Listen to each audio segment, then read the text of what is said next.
The bitter taste wasn't in my imagination after all. When you've spent your life building something real, the greatest danger isn't strangers. It's those who've earned the keys to your kingdom. Tonight, I discovered the woman sleeping beside me for 6 years planned to make me disappear by morning. Behind the floorboards beneath our bed lay cash, fake passports, and photos of other men who looked disturbingly like me. Men who had vanished without a trace, their lives and legacies erased by the same hands that caressed me to sleep each night. My accounting ledgers never lied, and neither did the evidence before me. This retired accountant still had one final audit to perform, and Sarah's deadly ledger was about to be balanced. David Mitchell gazed out the bay window of his San Francisco Victorian home, watching fog roll over the Golden Gate Bridge. At 65, retirement had finally given him the time to appreciate these quiet moments. The morning light caught his wedding band as he adjusted his reading glasses, a small smile crossing his face. Finding Sarah after losing Margaret to cancer had seemed like an unexpected second chance, a blessing he never thought possible after 40 years with his first wife. "Coffee's ready," Sarah called from the kitchen, her voice warm and familiar.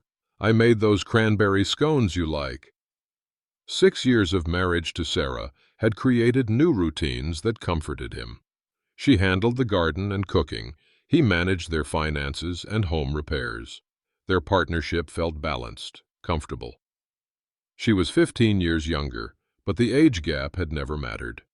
Her patience with his methodical nature, what Margaret had lovingly called his accountant's precision, only endeared her to him more. "Thanks," David said, accepting the mug with a nod. The scones were arranged on Margaret's old blue plate, the one survivor from her grandmother's china set. Sarah had always been thoughtful about incorporating pieces of his previous life rather than erasing them. "Benjamin confirmed he's visiting next week. It'll be good to see him." Sarah smiled, touching his shoulder as she passed. "Your old work friend. That's wonderful. I'll make up the guest room. The blue sheets, right? The ones he liked last time?" Her attention to detail matched his own, one of the many reasons they'd connected so quickly after meeting at a widow and widowers support group. Sarah had lost her husband to a car accident 2 years before they met, or so she'd told him. They'd bonded over shared grief, finding comfort in each other's understanding. The day passed pleasantly enough. David volunteered at the Senior Center's financial literacy program, helping retirees navigate predatory investment schemes, an irony that would strike him only later. Sarah worked her part-time shift at a local gallery, selling artwork to tourists and wealthy locals. By evening, they settled into their routine, a quiet dinner, the news, and Sarah brewing David's nightly chamomile tea. "Just the way you like it," she said, setting the steaming cup beside him, "with honey and just a hint of lemon."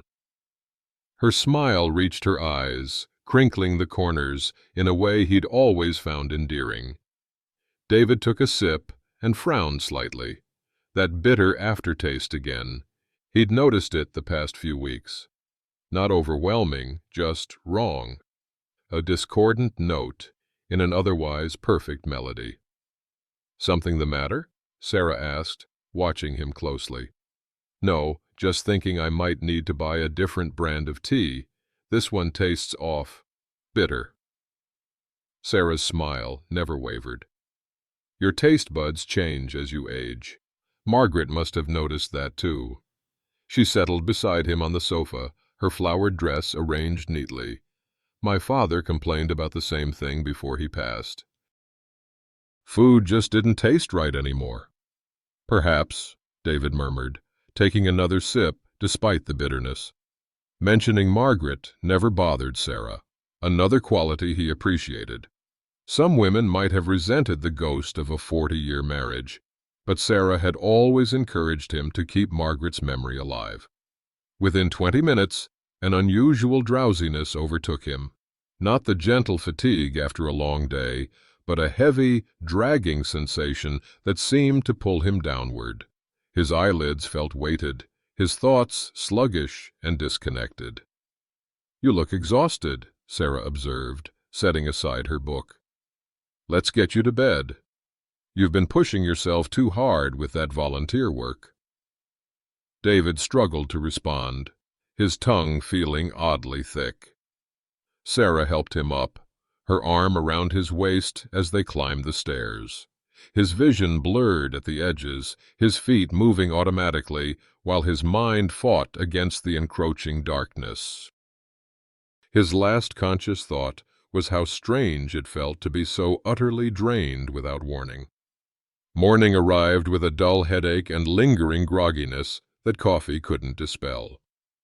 David blinked at the ceiling, trying to gather his scattered thoughts. Something felt wrong. He glanced at the empty space beside him. Sarah was already up, the scent of bacon wafting up the stairs. Pushing himself upright, David noticed his office door across the hall stood slightly ajar. He distinctly remembered closing it the night before. Frowning, he crossed to his office. Nothing seemed obviously disturbed, but the room felt different. His passport, stored in the top desk drawer, was now behind other documents rather than in front, where he always kept it. The drawer itself was closed slightly differently than his habitual precision would allow. The angle was off by perhaps half an inch, negligible to most, but glaring to someone who had spent 40 years ensuring financial ledgers balanced to the penny. The computer monitor was positioned at a slightly different angle, too. David always aligned it perfectly with the edge of the desk, a habit that had amused both Margaret and Sarah over the years. Now it was rotated perhaps 5 degrees clockwise. David stood very still, cataloging these small discrepancies with growing unease. The drowsiness, the bitter tea, the moved items. Each individual element could be dismissed: aging taste buds, normal fatigue, forgetfulness. Together, they formed a pattern that the accountant in him couldn't ignore. Later that morning, he found himself staring at his phone, Benjamin's number on the screen. His finger hovered over the call button. What would he even say? "I think my wife is drugging my tea and going through my things while I sleep." It sounded paranoid, ridiculous, the kind of conspiracy theory that lonely old men developed when their minds began to slip. Instead, he sent a text, "Looking forward to your visit. We have a lot to catch up on." Innocuous words that couldn't raise suspicion if Sarah happened to see his phone, but Benjamin would recognize the formality as unusual for their decades-long friendship. The response came quickly. "Everything okay? You sound like you're dictating to your secretary again." Benjamin had always teased David about his precise texting habits, complete with punctuation and proper grammar. David hesitated, then replied, "All fine. Just eager to see an old friend." He couldn't put his suspicions in writing, not yet.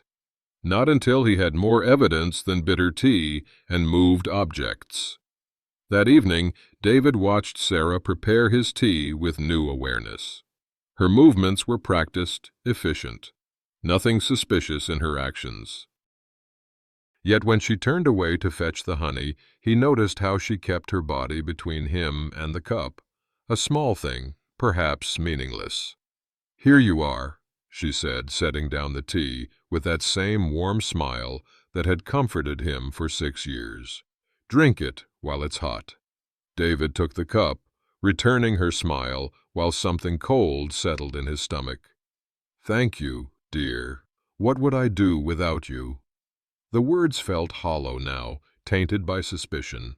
Yet as Sarah curled beside him on the sofa, discussing an exhibition at her gallery, David found himself wondering if he was simply becoming paranoid. Could grief, age, and retirement be catching up with him, making him question the one good thing that had happened after losing Margaret? He sipped the tea sparingly, watching Sarah over the rim of his cup. Whatever was happening in his home, David Mitchell was determined to find the truth, even if it destroyed the life he thought he'd rebuilt. In accounting, discrepancies were never random, numbers didn't lie, and patterns always revealed truth with enough scrutiny. Throughout his career, David had uncovered fraud through the smallest inconsistencies, decimal points in the wrong place, timestamps that didn't align, signatures with subtle variations. He applied this same principle as he began documenting the anomalies in his home. He purchased a small notebook that fit perfectly in his wallet, choosing one with graph paper for precise notation. Each night before bed, he recorded the exact position of items, his passport, financial documents, the angle of his desk drawer, the position of his computer mouse. He used a ruler to measure distances from the desk edge to each item, noting the figures with the same precision he once applied to corporate audits. Each morning revealed the same result, small but unmistakable disturbances. The mouse moved 2 centimeters. His financial folder rearranged, the insurance policies now on top rather than his investment statements. His computer showed browser history he hadn't created, searches for bank transfer protocols, power of attorney documentation, life insurance claim procedures. "Getting forgetful in my old age," he commented casually to Sarah over breakfast, watching her reaction. "Could have sworn I put those insurance documents away yesterday." "You did," Sarah replied without hesitation. "I was looking for the contact information for our homeowner's policy. Remember that crack in the guest bathroom ceiling? I wanted to check if repairs would be covered." She buttered her toast with steady hands, her explanation ready and reasonable. Too ready, perhaps. Too smooth. 3 weeks into his documentation, David made a disturbing discovery. Searching for aspirin in Sarah's bathroom drawer, he found a prescription bottle labeled Zaleplon, hidden beneath her toiletries. The name meant nothing to him, but a quick internet search on his phone revealed it was a powerful sedative, one that could easily be disguised in a bitter cup of tea. The prescription was in Sarah's name, from a doctor David had never heard of, dated just 4 months earlier. The dosage instructions read, "Take one as needed for insomnia." Reviewing his calendar, David realized the unusual exhaustion had begun approximately 3 months ago, coinciding with Sarah's suggestion of nightly tea to help you sleep better as you adjust to retirement. "You seem restless at night," she had said then, her concern apparently genuine. "My mother always swore by chamomile with honey. It's natural, not like those sleeping pills doctors push on seniors." The growing evidence left him cold, but he needed confirmation before confronting her. That night, he pretended to drink his tea, secretly emptying it into a potted plant when Sarah stepped out to answer a phone call. He made a show of yawning, mumbling about feeling tired. "The tea really does help," he said, allowing his speech to slur slightly. "Don't know why I resisted for so long." Sarah smiled, squeezing his hand. "You've always been stubborn about some things. Come on, let's get you to bed early tonight." Lying motionless with eyes nearly closed, David watched through his lashes as Sarah tested his unconsciousness, calling his name softly, then touching his shoulder, finally pinching his arm with enough force that he had to concentrate to prevent himself from flinching. When he didn't respond, she waited another 20 minutes, checking her watch periodically before slipping out of bed. She moved silently to his office. David heard drawers opening, the soft tap of computer keys, the printer humming briefly. She returned 30 minutes later, sliding back into bed without disturbing him. The confirmation left him nauseous, but he maintained his steady breathing until morning. Benjamin's arrival couldn't come soon enough. They met at a diner miles from David's home, one they'd frequented during their accounting firm days, when complex audits required private discussion away from office politics. "You've lost weight," Benjamin observed immediately, his eyes sharp beneath steel-gray hair. "And you look like hell." David had always appreciated his friend's directness. For 30 years, Benjamin had been his sounding board, the person who balanced David's cautious precision with practical insight. Where David saw spreadsheets and procedures, Benjamin saw people and motivations, a combination that had made them exceptional forensic accountants and even better friends. "I need to tell you something," David said quietly after the waitress had brought their coffee and retreated. "It's going to sound crazy." Benjamin's expression grew serious. "Try me." David explained everything: the bitter tea, the drowsiness, the disturbed belongings, the hidden medication, the nightly invasions of his office. With each detail, Benjamin's frown deepened. "You think I'm paranoid," David concluded, stirring his untouched coffee. "No." Benjamin set down his coffee cup firmly. "I've known you 30 years.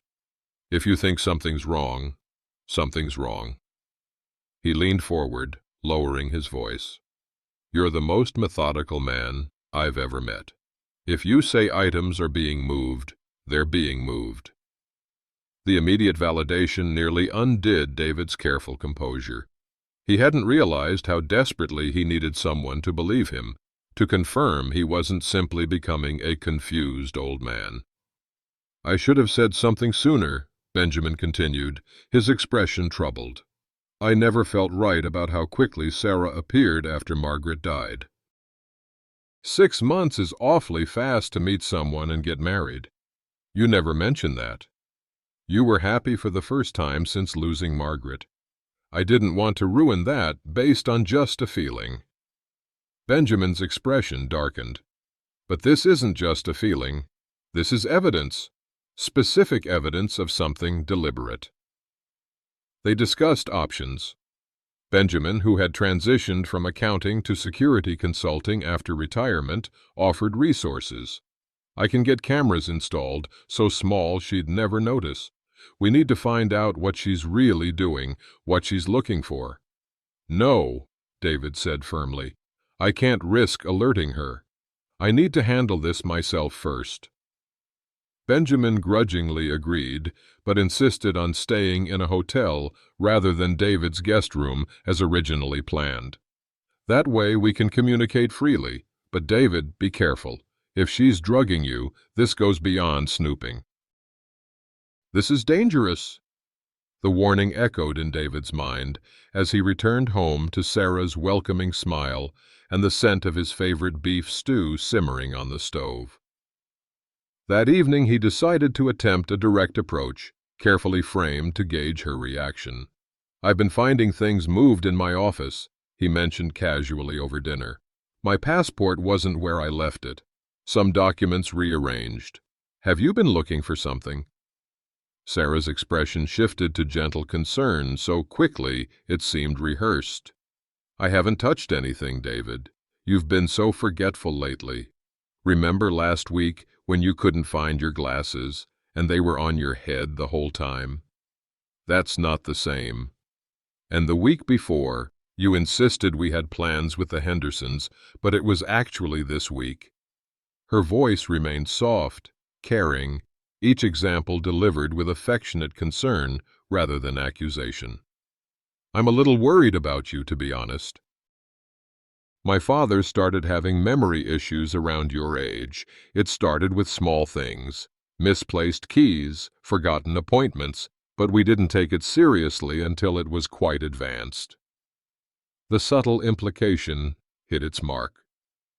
David felt a flicker of doubt. Was he overreacting? Imagining things? The uncertainty must have shown on his face, because Sarah reached across the table to squeeze his hand. "Maybe I should schedule a checkup," he conceded, watching her closely. "I think that's wise," Sarah said, her relief appearing genuine. "I can make the appointment with Dr. Levine.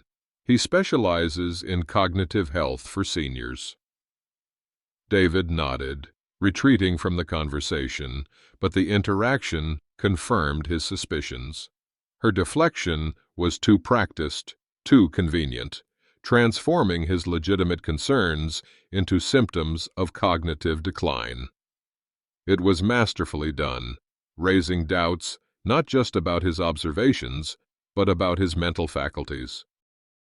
Later that evening, he overheard Sarah on the phone in the garden, speaking in hushed tones that carried through the partially open kitchen window. "We need to move the timeline up," she was saying, her voice entirely different from the warm, caring tones she used with him. This voice was clipped, professional, cold. "He's noticing things. No, I'm handling it. It'll be done before they arrive." David slipped back inside, his heart pounding. Sarah wasn't just invading his privacy, she was planning something. And whatever it was, she intended to complete it before Benjamin's visit. His decision crystallized. Tonight, he would discover what Sarah was hiding, even if it meant confronting his worst fears about the woman he had welcomed into his life, his home, and his heart. David's hands remained steady as he prepared for the evening ahead. Years of precision in accounting had taught him that emotional decisions led to errors. Tonight, he needed perfect execution. He maintained normal routines throughout the day, careful not to alert Sarah to his plans. They shared a pleasant lunch on the patio, discussed an upcoming community event, even made tentative plans for a weekend drive to Napa Valley. Plans David suspected were never meant to materialize. Sarah prepared his tea as usual, the ritual unchanged over 3 months. The delicate porcelain teapot that had been Margaret's, the honey in a small crystal jar, the cup and saucer arranged just so on a lacquered tray. When she stepped away to answer a text, David emptied the cup into the same plant he'd been using all week. The poor ficus was looking distinctly unhealthy, its leaves yellowing at the edges, confirming his suspicions about the tea's contents. "You seem distracted," Sarah observed, returning to find him staring at the cup. "Just tired," he replied, feigning a yawn. "The tea is helping, though. I'm already feeling drowsy." Her smile never reached her eyes. "Good. You need your rest." In bed, David performed a practiced routine, gradually slowing his breathing, letting his limbs go slack, allowing his mouth to fall slightly open. He'd researched how sedated sleep differed from natural sleep and mimicked the patterns: the deeper breathing, the occasional soft snore, the complete limpness of his arms when Sarah tested him. After 20 minutes, Sarah whispered, "David?" When he didn't respond, she gently shook his shoulder, then pinched the skin on the back of his hand, hard enough to leave a mark. Satisfied with his unconsciousness, she slid silently from the bed. Through barely open eyes, David watched as she moved to the corner of their bedroom. She knelt beside a section of hardwood flooring that looked identical to the rest, producing a small key from a chain around her neck. With practiced movements, she inserted the key into what appeared to be a normal floorboard seam and lifted. David fought to maintain his steady breathing as Sarah removed a metal box from beneath the floor. The hiding place was ingenious, a custom-built compartment that would be undetectable during normal cleaning or even a casual inspection of the room. She placed the box on the bed's edge, opening it with another key from the same chain. The box's contents made his blood run cold. Stacks of cash in various currencies, dollars, euros, pounds. Multiple passports with Sarah's photo but different names: Emma Lawson, Rebecca Wilson, Claire Thompson. Others he couldn't see clearly from his position. Credit cards in those same names. A small handgun with a silencer attachment. Most disturbing were photographs of older men, all with a similar appearance to David. Gray hair, glasses, professional demeanor. On the back of each photo, Dates and figures were meticulously noted in handwriting he recognized as Sarah's. Sarah rifled through the contents efficiently, extracting documents that appeared to be David's financial information. Statements from accounts he'd never shared with her, copies of his will and trust documents, even his Social Security card, which was supposed to be in the safe deposit box at the bank. She reviewed the papers, making notes in a small black book similar to David's own evidence journal. She then extracted a folder labeled DM Final and reviewed its contents. What appeared to be transfer authorizations for his investment accounts, already bearing signatures that looked remarkably like his own. David recognized sophisticated forgery when he saw it. In his career, he'd testified in cases involving document fraud. The quality of these forgeries would pass most cursory examinations. After 30 minutes, she carefully repacked everything, returned the box to its hiding place, and replaced the floorboard so seamlessly that David would have questioned whether the compartment existed at all if he hadn't just witnessed it. Without the knowledge of its existence, no one would ever detect the hidden storage space. Sarah slipped back into bed beside him, her breathing quickly settling into sleep. David remained motionless, his mind racing. The woman beside him was a stranger. Whatever her real name was, it wasn't Sarah Mitchell. The life they had built together, the memories, the routines, the future plans, all of it was fabrication designed for a single purpose: his exploitation and, apparently, his elimination. At the first light of dawn, David eased out of bed and dressed silently. He texted Benjamin, "Need to meet, now, usual place." Then he left a note for Sarah claiming an early breakfast meeting with former colleagues. Benjamin was waiting at the diner, 2 cups of coffee already on the table. One look at David's face told him everything. "You found something." David described the hidden box and its contents in precise detail. With each revelation, Benjamin's expression darkened. "This isn't just identity theft," Benjamin said grimly. "This sounds like a predator who targets older men." "The photos," David agreed. "They all looked like me. Different men, but the same type. Professional, older, recently widowed, from what I could tell from the notes." "We need to find out who she really is," Benjamin said, "and what happened to those other men." They formulated a plan. David would photograph the contents of the box at the first opportunity, documenting everything, just as he would have prepared evidence for a financial fraud case. Benjamin would run a background check on Sarah Mitchell through his security contacts. "Don't confront her," Benjamin warned. "If she's what I think she is, she's dangerous. These predators, they charm their way into the lives of vulnerable older adults, gain their trust, then disappear with everything."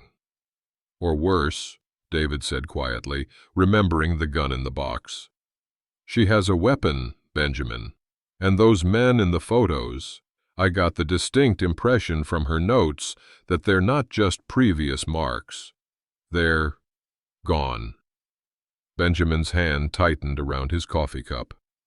"All the more reason to approach this carefully. I'll stay close.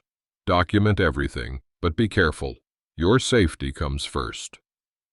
David returned home to find Sarah preparing breakfast, her smile warm and inviting, as though she hadn't been examining forged documents of his financial accounts hours earlier.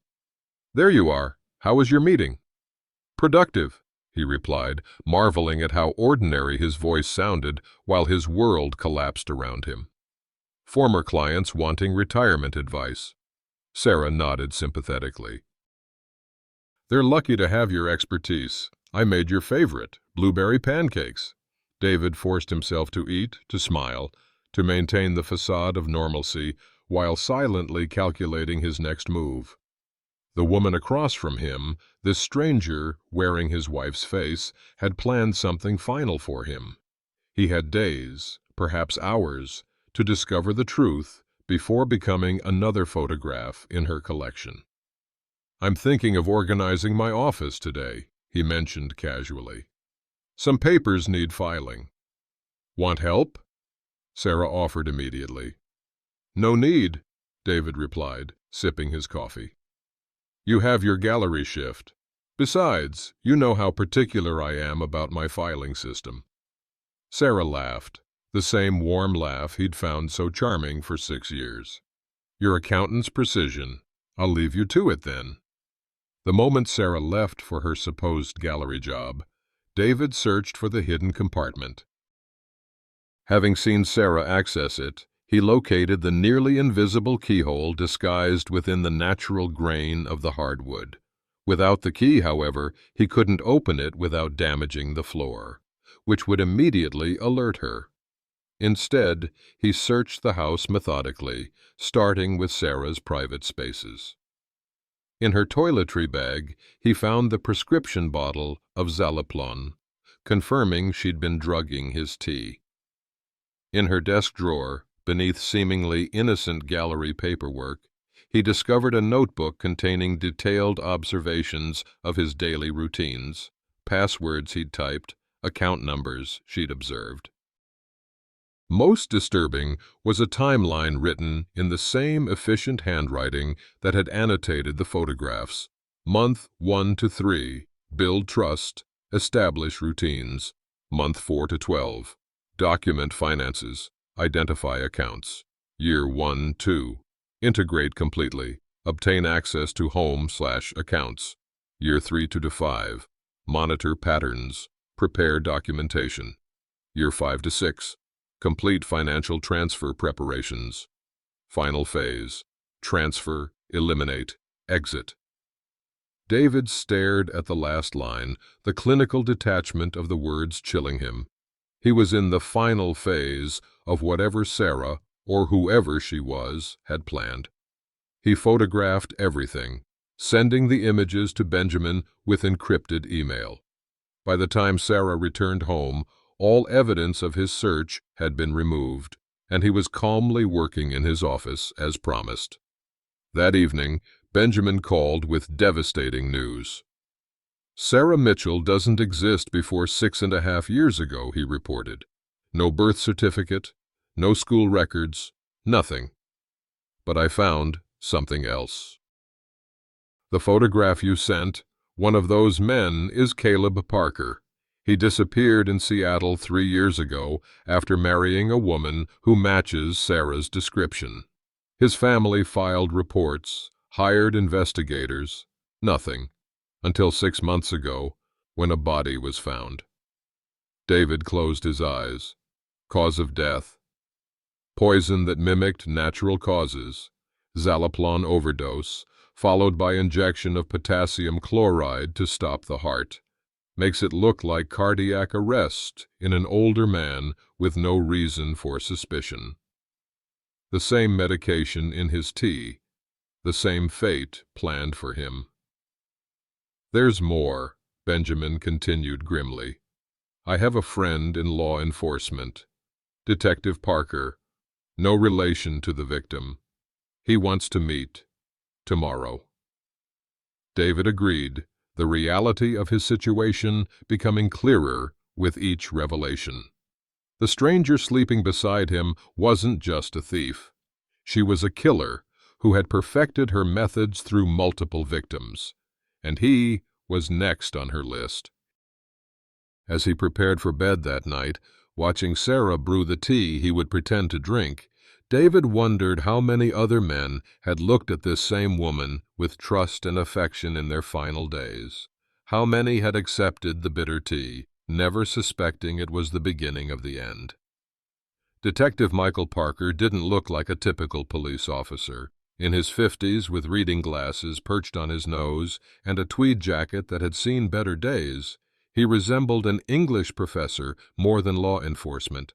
But his eyes were sharp, missing nothing as David and Benjamin sat across from him in a private office away from the police station.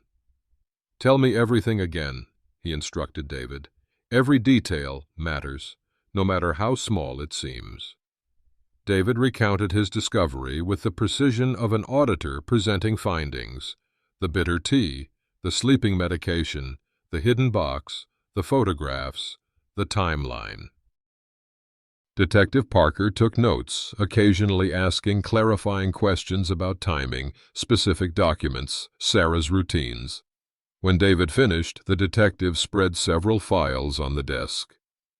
"We've been tracking a pattern of missing men across 3 states," he explained, his voice matter-of-fact but grim.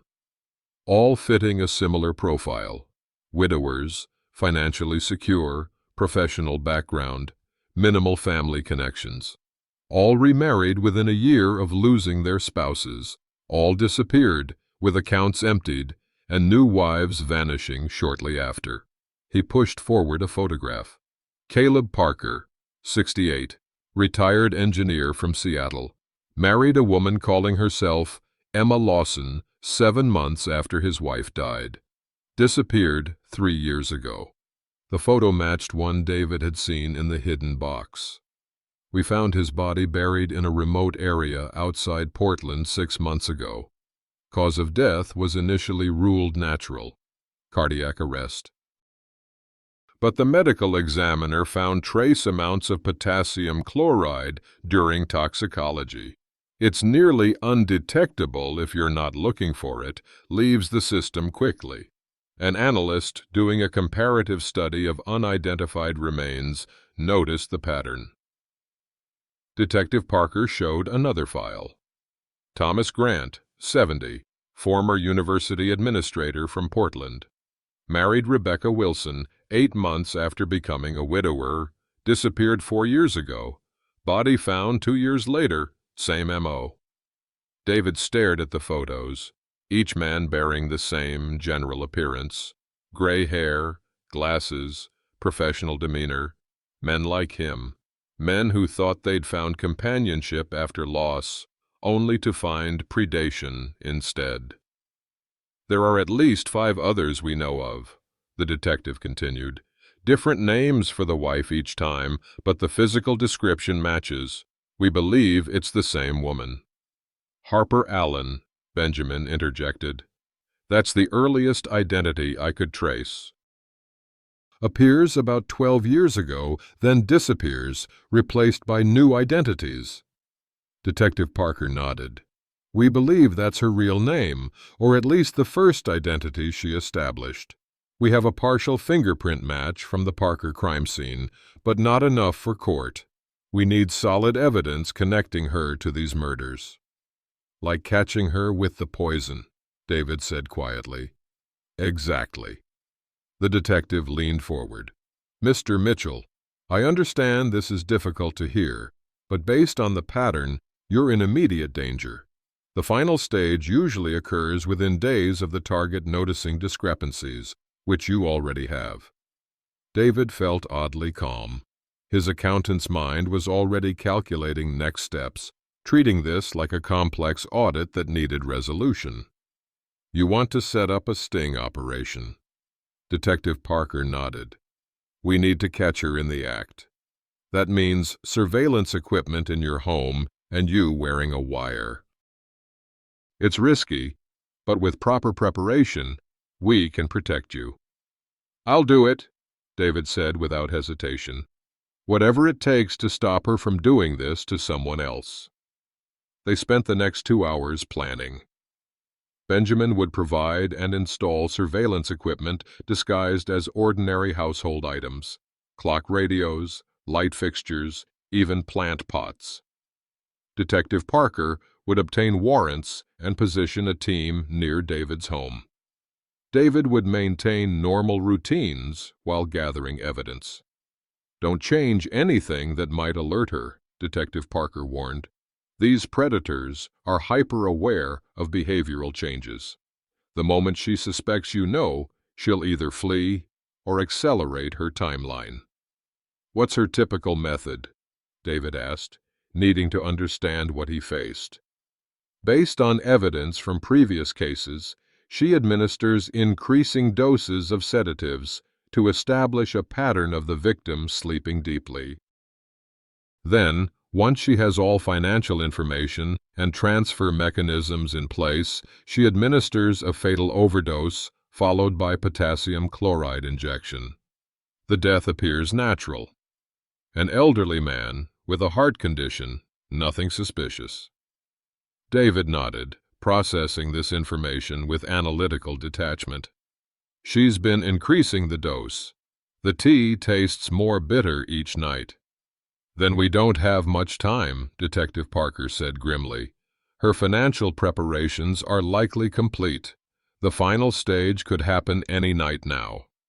As David prepared to leave, the detective added, "One more thing. Don't underestimate her.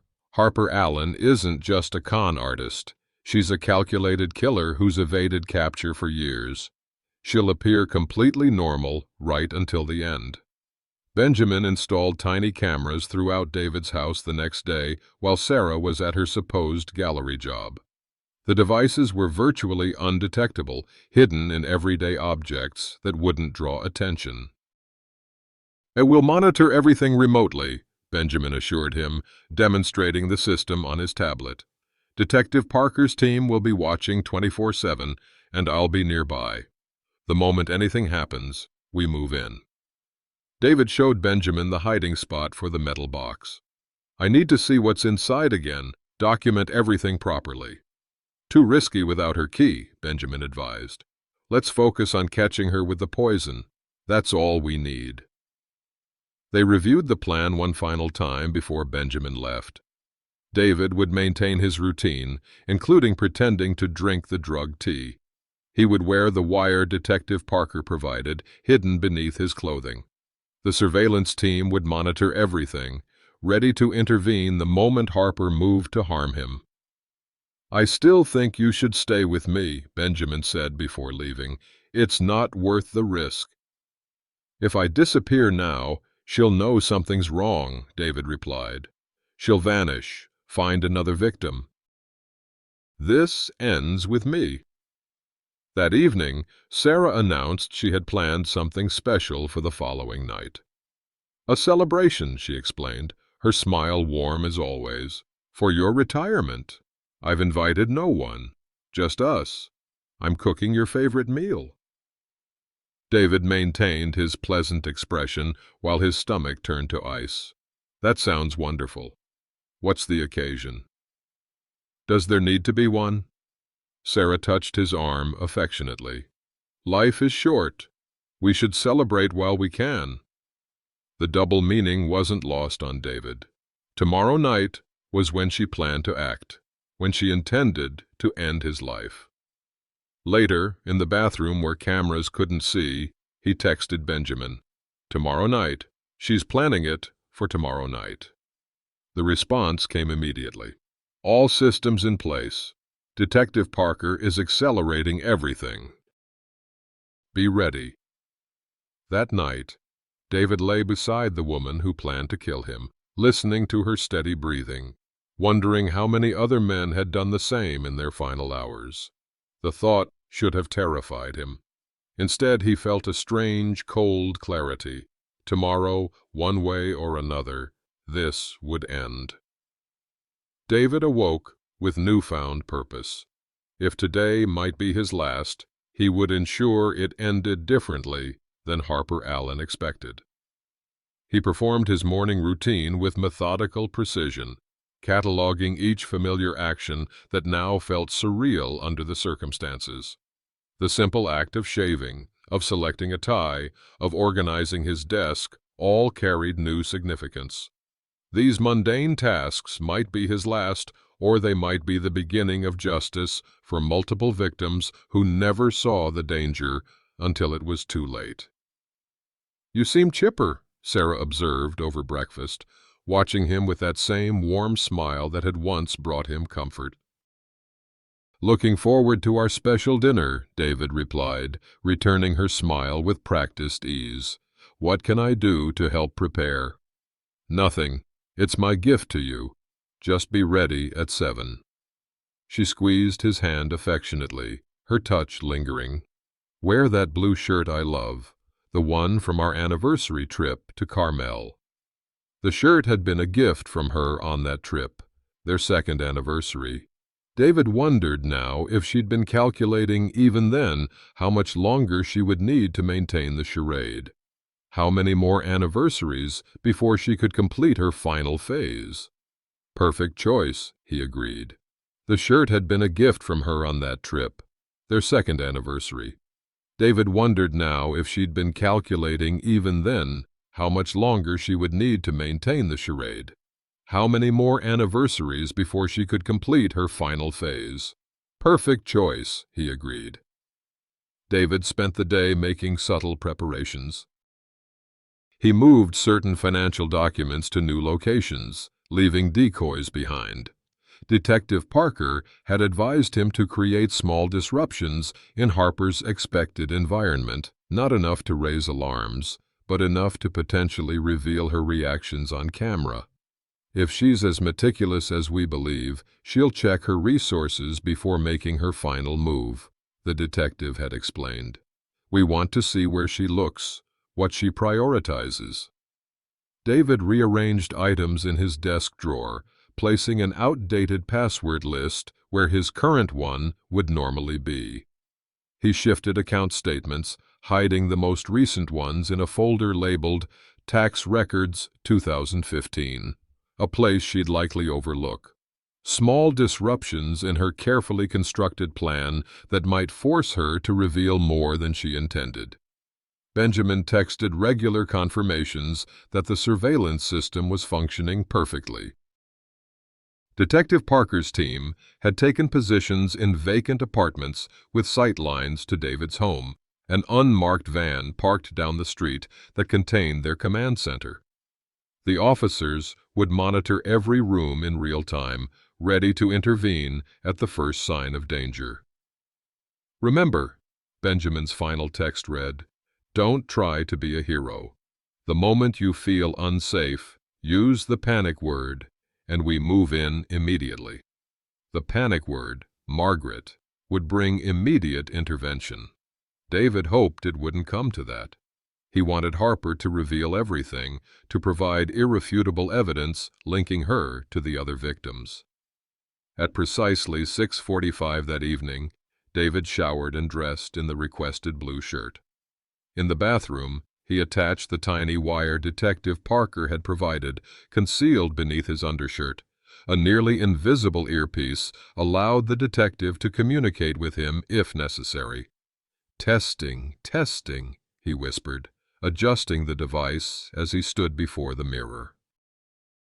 Coming through clear, Detective Parker's voice responded in his ear. Remember, we need her explicit confession or direct evidence of attempted murder. Keep her talking once she shows her hand. Sarah, or rather Harper, had transformed the dining room when David descended the stairs. Candles cast a warm glow over the table. Fine china gleamed in the flickering light. Wine glasses polished to a brilliant shine.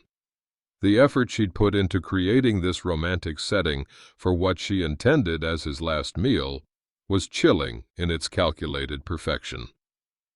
This looks wonderful, David said, genuinely impressed by her attention to detail. Only the best for you. She kissed his cheek, lingering a moment too long. Wine? I've opened that Cabernet you loved from Napa. The evening progressed with perfect normalcy. Harper served an excellent meal, his favorite salmon with dill sauce, prepared exactly as he liked it. They discussed inconsequential topics: neighborhood news, gallery exhibitions, retirement plans. Anyone observing would see only a loving couple enjoying an intimate dinner. To 6 wonderful years, Harper offered a toast, raising her glass. And to many more. The lie hung between them as David clinked his glass against hers. To the future, he replied, watching her eyes for any flicker of conscience. There was none. After dessert, a flawless creme brulee, Harper brought out his nightly tea. Something special tonight, a new chamomile blend I found at that specialty shop on Union Street. It pairs well with this." She produced a small box of chocolates, imported from Switzerland, a little indulgence to end a perfect evening. David sipped the tea carefully. The bitter taste was stronger than ever, barely masked by honey and lemon. He set down the cup, pretending to enjoy it, while actually consuming very little. "The chocolates are wonderful," he said, eating one while palming another beneath his napkin. "You've thought of everything." Harper watched him closely, her expression warm, but her eyes calculating. "You deserve to be taken care of, David. After everything you've been through, losing Margaret, working so hard all those years." As the evening continued, David pretended increasing drowsiness, slurring his words slightly, blinking heavily. He allowed his posture to slump, his responses to become delayed. "You look exhausted," Harper observed right on cue. "Let's get you to bed. Bring your tea. It'll help you sleep." Upstairs, David allowed her to help him into bed, his movements deliberately clumsy.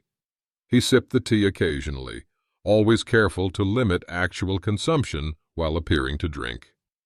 "So tired," he murmured, setting the nearly full cup on the nightstand. "Don't know why I'm so exhausted." "Rest," Harper said softly, stroking his hair with what appeared to be genuine affection. "I'll join you soon." David closed his eyes, controlling his breathing as he had practiced, keeping it deep and regular. Within minutes, he heard Harper testing his consciousness, calling his name softly, touching his shoulder, even pinching his arm lightly. When he didn't respond, she waited another 15 minutes before moving. Through barely open eyes, David watched her retrieve the key from around her neck and access the hidden compartment. She removed the metal box and placed it on the bed, opening it efficiently. "All systems operational," Detective Parker whispered in David's ear. "We're recording everything. Keep still until she makes her move." Harper removed several documents from the box, papers David recognized as his financial information. She reviewed them methodically, checking details against notes in her small black book. Her expression flickered with annoyance when she couldn't locate one of the account statements David had hidden earlier. "Where did you put it?" she muttered, returning to search through his desk. Finding the decoy password list, she frowned. "These are old. Where are the current ones?" Her frustration was brief but revealing, a crack in her composed facade. After several minutes of searching, she returned to the metal box, apparently deciding to proceed without the missing documents. She reached deeper into the box and extracted a small leather case. Inside was a syringe and a vial of clear liquid. "Target has potential weapon." Detective Parker's voice was tense in David's ear. "Stand by." Harper filled the syringe carefully, holding it up to the dim light to check for air bubbles. Her movements were practiced, clinical, the actions of someone who had performed this procedure multiple times before. She returned to David's side, setting the syringe on the nightstand while checking his pulse at his wrist. "Still too strong," she murmured to herself. "Need to wait for full sedation." She returned to the box, extracting a phone David had never seen before. She dialed quickly. "It's me," she said quietly. "Everything's on schedule." He sedated. "I'll administer the final dose within the hour, then wait until morning to report finding him." She paused, listening. "Yes, the transfer documents are all prepared. I'll initiate the first movements tomorrow after the paramedics leave. Yes, I've already packed essentials. 3 days maximum before I disappear." She ended the call, returning to check David's pulse again. "Almost there," she said with clinical satisfaction. "Just a few more minutes." Detective Parker's voice was calm in David's ear. "We have enough. Initiate the confrontation when ready." David waited until Harper picked up the syringe again, uncapping the needle with practiced efficiency. Then he opened his eyes fully and sat up. "That won't be necessary, Harper." Harper Allen froze, the syringe halfway to David's arm. For a split second, genuine shock registered on her face, the first authentic emotion he'd seen from her in 6 years. Then her expression smoothed, though the syringe remained in her hand. "David, you're awake." Her voice conveyed concern, but her eyes calculated escape routes. "What did you call me?" "Harper Allen. That is your real name, isn't it? Though you've used many others. Emma Lawson, Rebecca Wilson." David kept his voice calm, noting how she positioned herself between him and the door. "I know about the sleeping medication in my tea. I know about the men in the photographs." Harper's expression shifted subtly, assessment replacing shock. She lowered the syringe, but didn't set it down. "You're confused, darling. You've been having these paranoid episodes lately. Remember how we discussed seeing Dr. Levine about your memory? I think we need to make that appointment sooner than we planned." "I'm not confused," David replied, nodding toward the open metal box. "I know what you've been doing. I know about Caleb Parker." The name struck home. Harper's facade cracked further, her grip tightening on the syringe. "You've been in my things." Her voice hardened, the loving wife persona evaporating. "Going through my private property." "Like you've been going through mine while I slept?" David maintained eye contact, aware that Detective Parker's team was watching, waiting for the right moment. "The difference is, I wasn't planning to kill you." Harper's expression turned calculating. She set down the syringe, not too far from reach, and adopted a seductive smile. "David, whatever you think you know, we can work this out." "We've had 6 good years together." 6 years of lies, David corrected. "How many others were there before me? Caleb Parker, Thomas Grant. How many men have you married and murdered, Harper?" Her eyes narrowed at the mention of multiple victims. "You've been investigating me." It wasn't a question. "The authorities know everything," David said, watching her glance toward the syringe, the door, the window, calculating odds, planning escape routes.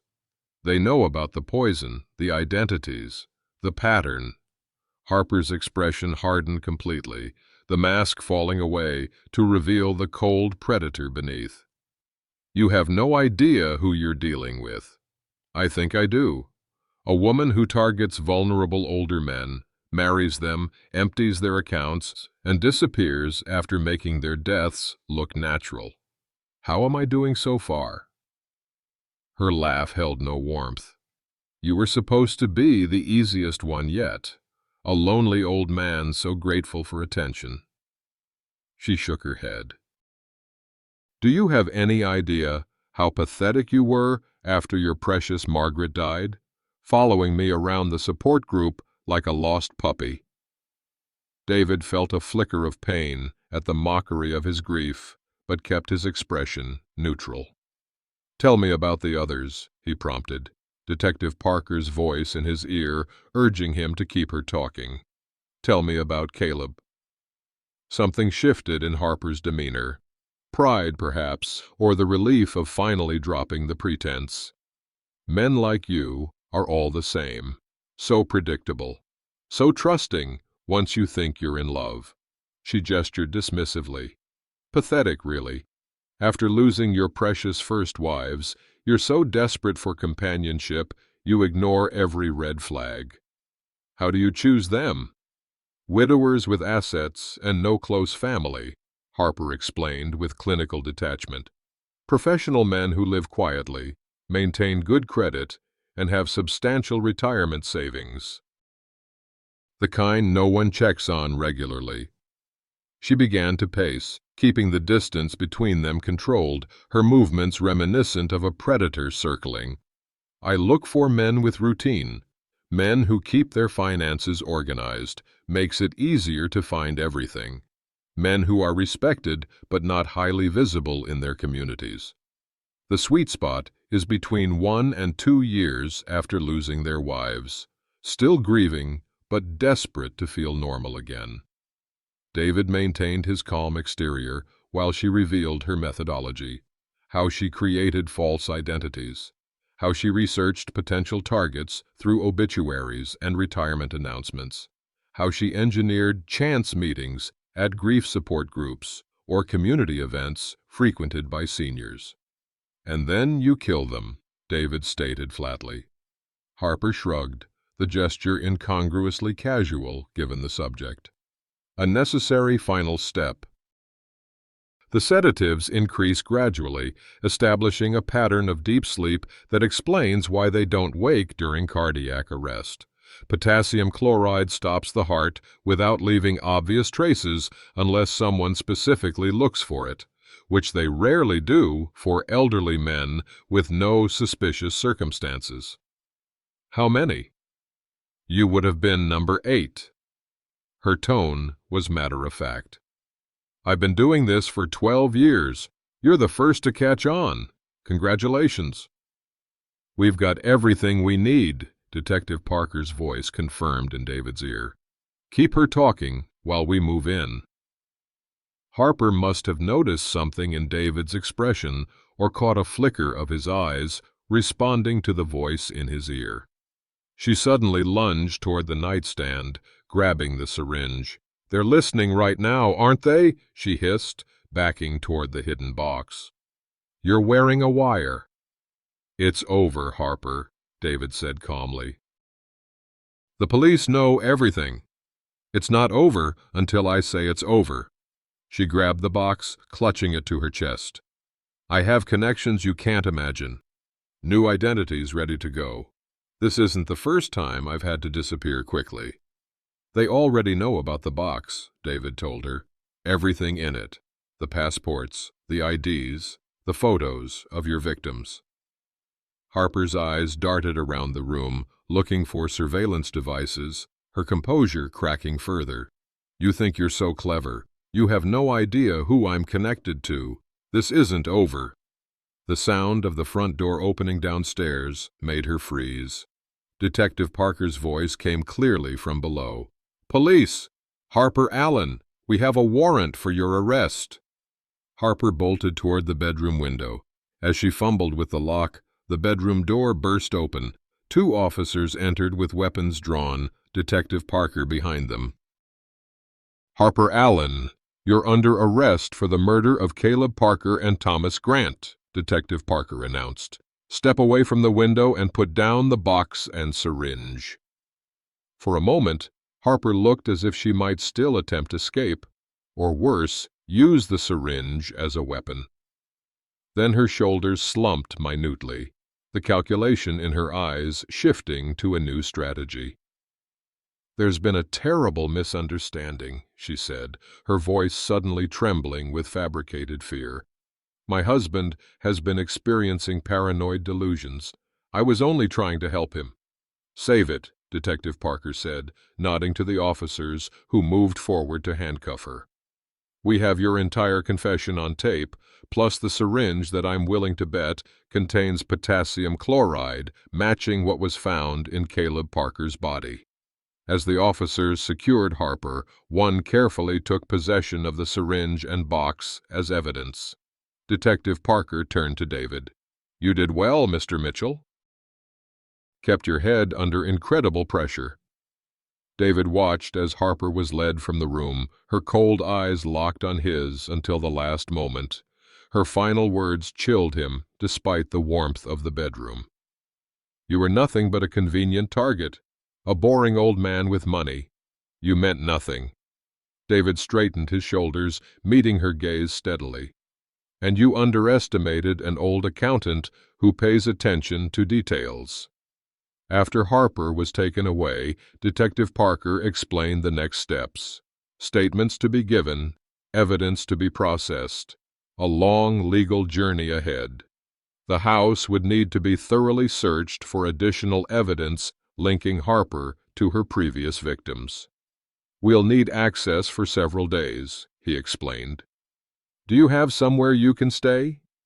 Benjamin, who had arrived shortly after the police, placed a hand on David's shoulder. "He's staying with me, for as long as needed." As dawn broke over San Francisco, David packed a small bag with essentials.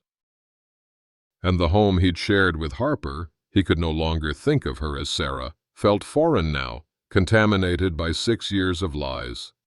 He paused at a photograph of them on the mantel, taken on their second anniversary. Her smile, once so warm and reassuring, now seemed predatory, her arm around his shoulders, possessive rather than affectionate. "Anything else you need from here?" Benjamin asked. David shook his head. "Nothing I can't replace."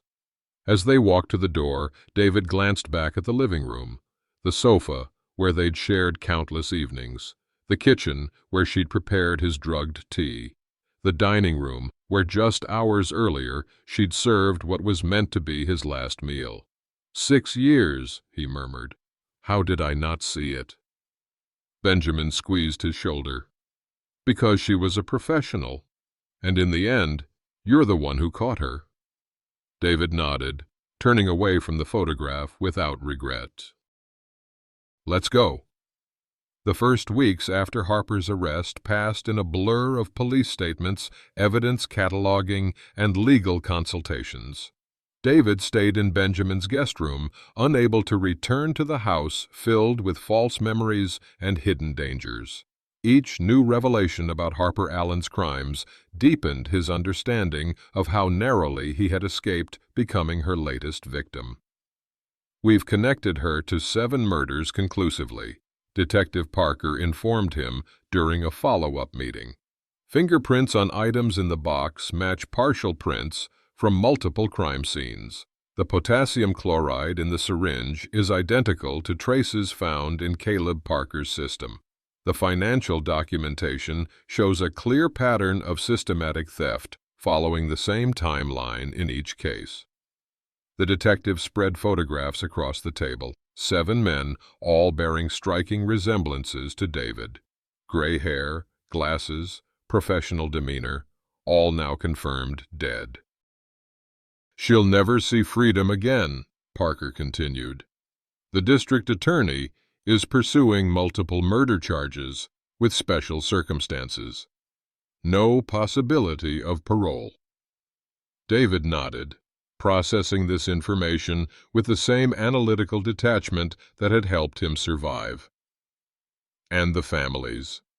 Do they know? We're contacting them all. Several have asked to speak with you when you're ready, especially Caleb Parker's parents.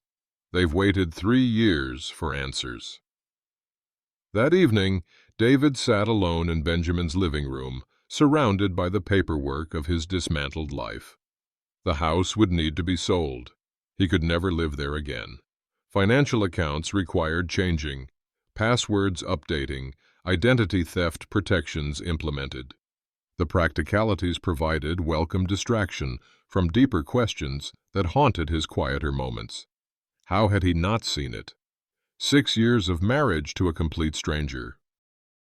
6 years of believing he'd found genuine connection after losing Margaret. 6 years of lying beside a woman who was calculating his death.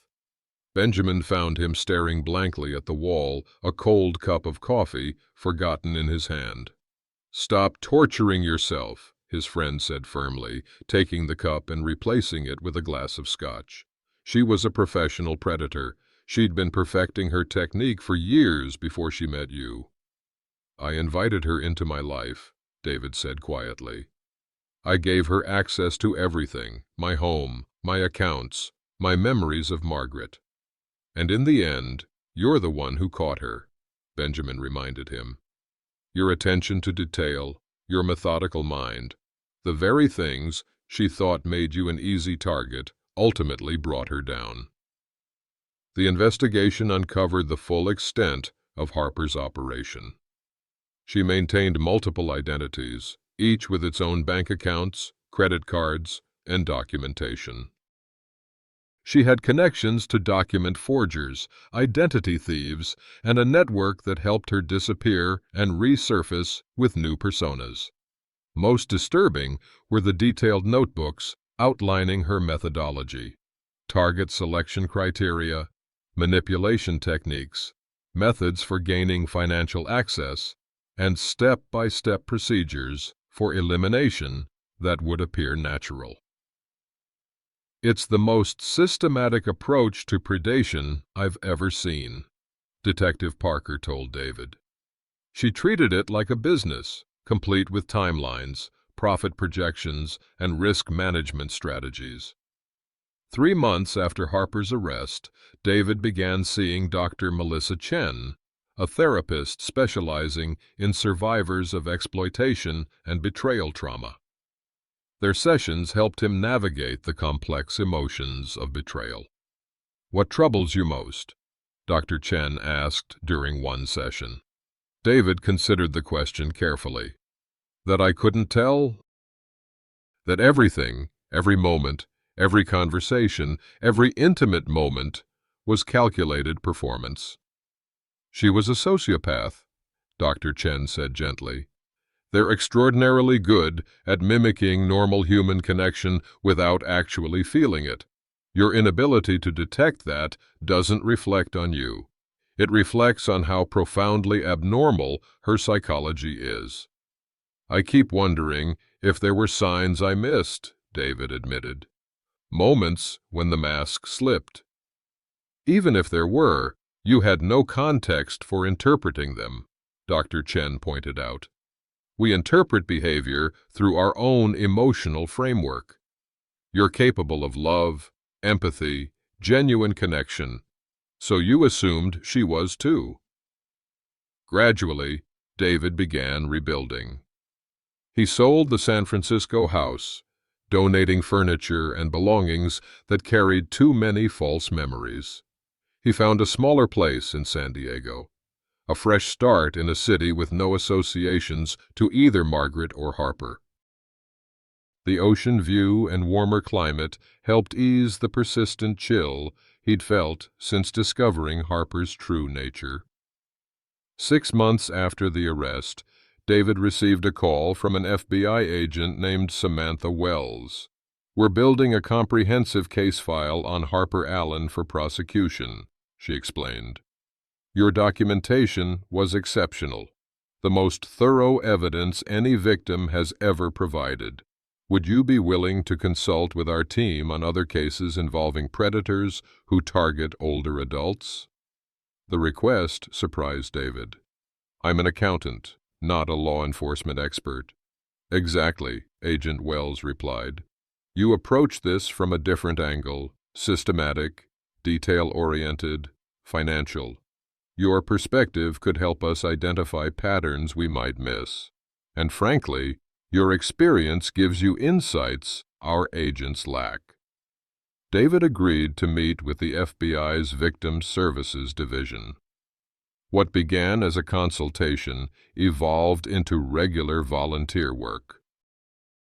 He found himself reviewing case files, identifying financial patterns, and eventually speaking to support groups of older adults, particularly those re-entering the dating world after losing spouses. He shared warning signs, protective strategies, and the importance of maintaining independent friendships even when building new relationships. "The most dangerous predators don't appear dangerous," he would tell these groups. "They study what you need, companionship, validation, care, and become exactly that." The work gave him purpose, transforming his trauma into protection for others. Each time he helped identify warning signs or financial irregularities in a case, he felt a small measure of justice, not just for himself, but for Caleb Parker and the others who hadn't survived Harper's predation. Meeting Caleb's elderly parents proved particularly meaningful. Robert and Eleanor Parker had spent 3 years searching for answers about their son's disappearance. "We knew something was wrong," Eleanor told David over tea in their Seattle home. "Caleb would never have just vanished without contacting us. But no one believed us when we said his new wife seemed off. They thought we were just being overprotective, Robert added. Or that we didn't want him moving on after losing Sharon. David nodded, understanding both perspectives. It's hard to see clearly when grief and hope are tangled together. You're the only one who can truly understand what Caleb experienced, Eleanor said, grasping David's hand. And the only one who stopped her. 1 year after Harper's arrest and conviction, David sat on the balcony of his San Diego apartment, preparing notes for a presentation at a conference on financial exploitation of seniors.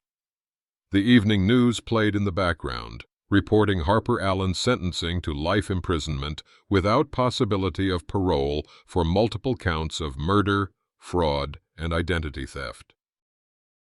David listened without emotion. Harper had become an abstract concept to him now, a case study rather than the woman he'd believed was his loving wife. The bitter taste of betrayal had faded, replaced by the satisfaction of purpose. His phone rang, Benjamin calling for their weekly check-in. "Saw the news?" Benjamin said without preamble. "You okay?" "I'm fine," David replied, surprised to realize it was true. "Actually, I'm better than fine. I'm preparing for that conference in Phoenix next week. The FBI one. They're lucky to have you." David smiled, watching the sunset paint the ocean gold. "I'm the lucky one. Not many people get a second chance at purpose after retirement." After they hung up, David prepared his evening tea, a ritual he had reclaimed from Harper's weaponization.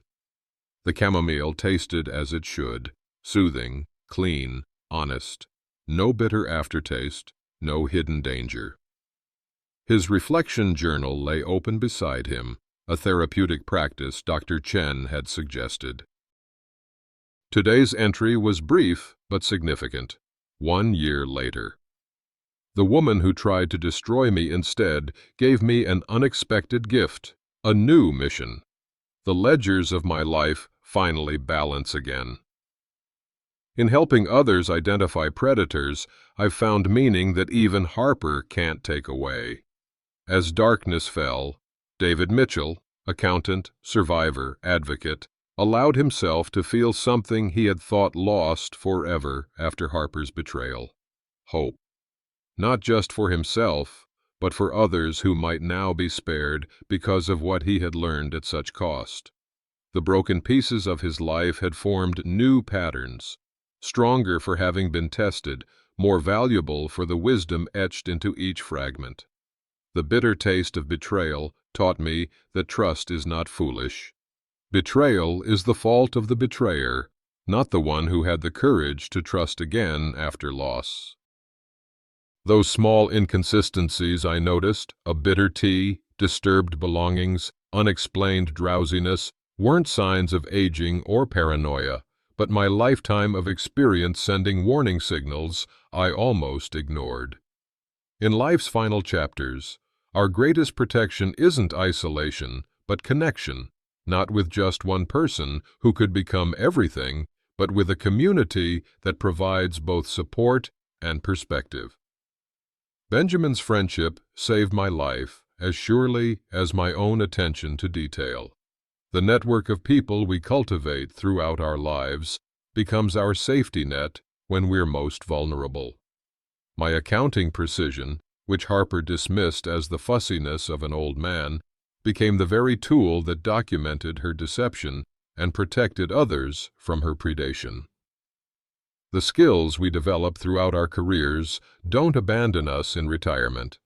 They transform into shields against those who would take advantage of our experience, our resources, and our hearts.